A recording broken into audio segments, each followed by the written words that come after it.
अब बात करते हैं कि सीवी सिलेक्शन को अप्लाई कैसे करेंगे वीज़ा के लिए। तो सबसे पहले आपको सर्च करना पड़ेगा कि आपका जॉब्स का रिक्वायरमेंट किस ट्रैवल एजेंसी में आया है। अस्सलाम वालेकुम, नमस्कार व सत श्री अकाल दोस्तों, मैं हूं आपका दोस्त मोहम्मद शहजाद और आप देख रहे हो शहजाद दीवान ब्लॉग्स। तो दोस्तों, आज की इस वीडियो में बात करेंगे सीवी सिलेक्शन के बारे में।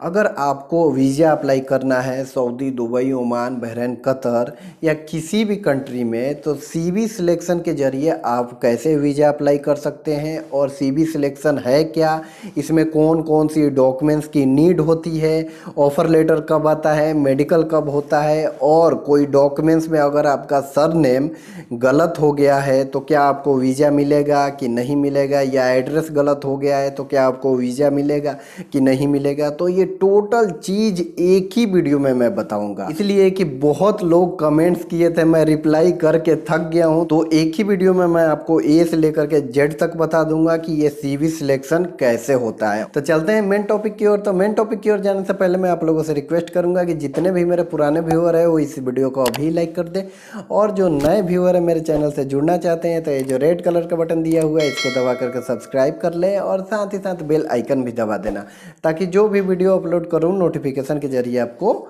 मिल जाए। तो सबसे पहले मैं आपसे ये कहना चाहूँगा कि मैं जितना भी इस वीडियो में आपको बातें बताऊँगा ये सब मैंने प्रैक्टिकल किया है, इसलिए कि मेरे पास 10 साल का गल्फ़ का एक्सपीरियंस है और 5 साल का इंडिया का एक्सपीरियंस। जो भी नॉलेज मेरे पास है वही चीज़ आपको शेयर करूँगा, ठीक है। तो सीवी का फुल फॉर्म होता है करिकुलम विटाए। तो इसका मतलब तो आपको बिल्कुल समझ में नहीं आया होगा कि भाई इसका फुल फॉर्म हम जानकर भी क्या करेंगे, तो मैं आपको अच्छे से बताता हूँ, ठीक है। सीवी का फुल फॉर्म यही होता है कि आपका जो डॉक्यूमेंट्स है उसके जरिए आप किसी को प्रेजेंट कर रहे हो कि मेरा नाम ये है, मैं यहाँ से बिलोंग करता हूँ, मेरा इतना एज है, मैं ये जॉब्स करता हूँ, मेरे पास इतने साल का एक्सपीरियंस है, यानी टोटल ए से लेकर जेड तक आपको सामने वाले को सीवी के जरिए बताना है, ठीक है। तो इसी का मतलब हुआ सीवी। अब बात करते हैं कि सीवी सिलेक्शन कैसे होता है, ठीक है। तो सबसे पहले हम नज़र डालेंगे कि सीवी सिलेक्शन के लिए कौन कौन से डॉक्यूमेंट्स का नीड होता है। और ये काफ़ी लोग कमेंट्स किए थे कि शहजाद भाई थोड़ा एक प्रॉपर वीडियो बना दो जिससे हमें ये मालूम पड़ जाए कि वीज़ा अप्लाई करने के लिए कौन कौन से डॉक्यूमेंट्स लगते हैं। तो देखिए, सबसे पहले आपका पासपोर्ट, ठीक है। दूसरा आपका क्वालिफिकेशन सर्टिफिकेट, यानी आप कितना पढ़े लिखे हो, ठीक है। तीसरा आपका एक्सपीरियंस सर्टिफिकेट, यानी कि आप जो भी जॉब्स किए हैं वो कितने साल का आपके पास एक्सपीरियंस है वो सर्टिफिकेट। ये 3 डॉक्यूमेंट मस्ट है, अगर ये नहीं रहेगा तो किसी का भी वीज़ा अप्लाई नहीं होगा, ठीक है। इसके बाद जो चौथा डॉक्यूमेंट्स है वो है आपका जॉब से रिलेटिव डॉक्यूमेंट्स। देखिए, अगर आप एक सिविल फोरमैन हो तो अगर आप अप्लाई करने जाओगे तो आपको चाहिए एक डिप्लोमा, ठीक है। तो वो आपको दिखाना पड़ेगा, तभी जा कर के आपका सिलेक्शन होगा, ठीक है। अगर आप प्लम्बर हो, इलेक्ट्रीशियन हो, तो आपके पास आईटीआई रहना चाहिए, ठीक है। अगर आप ऑपरेटर हो, ड्राइवर हो, तो आपके पास ड्राइवरी लाइसेंस रहना चाहिए, तब जा कर के आप वीज़ा अप्लाई करोगे, ठीक है।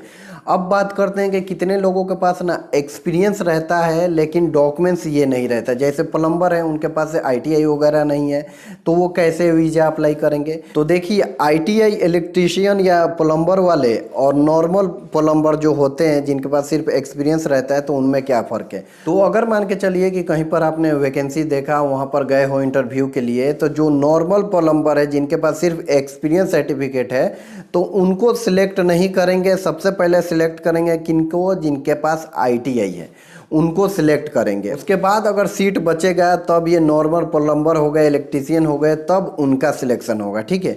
और इनका सैलरी भी थोड़ा कम लगेगा, और जो आईटीआई किए हैं इनका सैलरी भी ज़्यादा लगेगा। तो यही फ़र्क होता है इन दोनों में। तो एक बार मैं फिर से रिपीट कर देता हूँ कि कौन कौन सा डॉक्यूमेंट्स चाहिए, ठीक है। Passport, qualification certificate, experience certificate, और उसके पास आपके पास डिप्लोमा हो, आईआईटी हो, ड्राइवर ऑपरेटर है तो ड्राइवरी लाइसेंस होना चाहिए। तो ये सब डॉक्यूमेंट्स आपको रहना चाहिए, ठीक है। अब बात करते हैं कि मैंने जितने भी आपको डॉक्यूमेंट्स बताए हैं उसमें कुछ भी मिस्टेक नहीं होना चाहिए। जैसे आपका जो भी सरनेम है वो ऑल डॉक्यूमेंट्स में रहना चाहिए, चाहे वो आपका सर्टिफिकेट हो, चाहे वो आपका ड्राइवरी लाइसेंस हो, चाहे वो आपका क्वालिफिकेशन सर्टिफिकेट हो, चाहे वो डिप्लोमा हो। उसमें ना तो डेट ऑफ बर्थ चेंज होना चाहिए, ना फादर का सरनेम चेंज होना चाहिए, ना ही आपका चेंज होना चाहिए। वो इसलिए कि यहाँ से जब आप एब्रॉड जाओगे ना तो वहाँ भी बहुत प्रोसेस होता है। जैसे आपका सिविल आईडी बनेगा, मान लो कि अगर आप सुपरवाइजर या इंजीनियर्स में जा रहे हो तो आपका परमिट कार्ड बनेगा।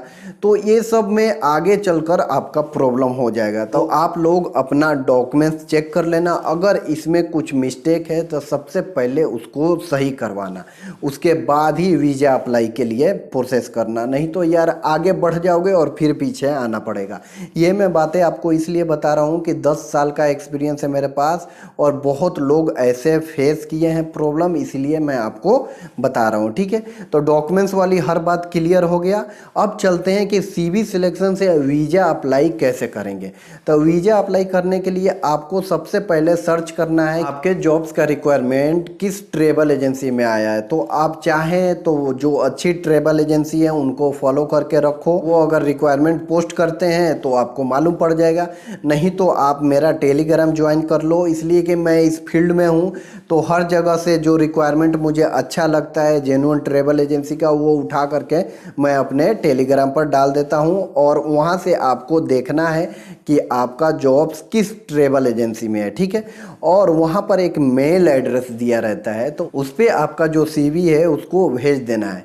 अगर आप सीवी भेज देंगे तो वो लोग देखेंगे ट्रैवल एजेंसी वाले और वो आपको कॉल करेंगे। ठीक है, तो ऐसा कब था? आज से 4 साल 5 साल पहले ऐसा होता था, लेकिन मैं कहूँगा कि आज के दौर में जब भी आपको कोई रिक्वायरमेंट नज़र आए जिस भी ट्रैवल एजेंसी में, तो वहाँ पर लिखा रहता है कि इतने साल का एक्सपीरियंस चाहिए, जैसे 2 साल 4 साल 5 साल ऑयल एंड गैस का एक्सपीरियंस है। अगर उसके अनुसार आप एकदम परफेक्ट हो, यानी आपके पास उतने साल का एक्सपीरियंस है जितना उन्होंने मांगा है, जिस फील्ड में मांगा है एक्सपीरियंस वो है, तो लेट मत करो, डॉक्यूमेंट्स उठाओ और वहाँ पर विजिट करो। ठीक है, विजिट करने के बाद अब जो सेकेंड स्टेप है वो होता है शॉर्ट लिस्टिंग का।